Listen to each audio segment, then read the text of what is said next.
అందరికీ జై శ్రీరామ్.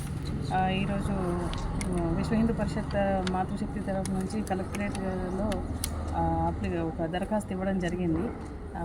ఇది మన పెద్దపల్లి జిల్లా కేంద్రంగా గంజాయి అమ్మకాలు, మళ్ళీ చిన్నపిల్లలకి, మైనర్ పిల్లలకి, మగపిల్లలకి సిగరెట్లు, బెల్ట్ షాపులలో మందు విక్రయించడం అనేది అధికంగా జరుగుతుంది. ఇది జరగడం వల్ల పిల్లలు మాదక ద్రవ్యాలకు బానిసై వాళ్ళ భవిష్యత్తును నిర్వీర్యం చేసుకుంటున్నారు. దీని ద్వారా దేశం కూడా నిర్వీర్యం అవుతుంది. ఒక 10 సంవత్సరాలు పోయిన తర్వాత మన యువతే మన శక్తి అనే నానుడి నుంచి మద్యానికి బానిసత్వమైన యువకులే ఎక్కువ మిగిలేలాగా ఉన్నారు. సో అందువల్ల మేము ప్రభుత్వాన్ని, కలెక్టర్ గారికి, పోలీసు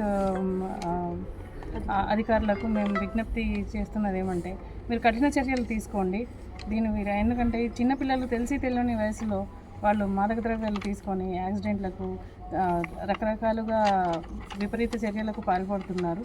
అవన్నీ నిరోధించాలని మనవి చేస్తున్నాం. జై శ్రీ.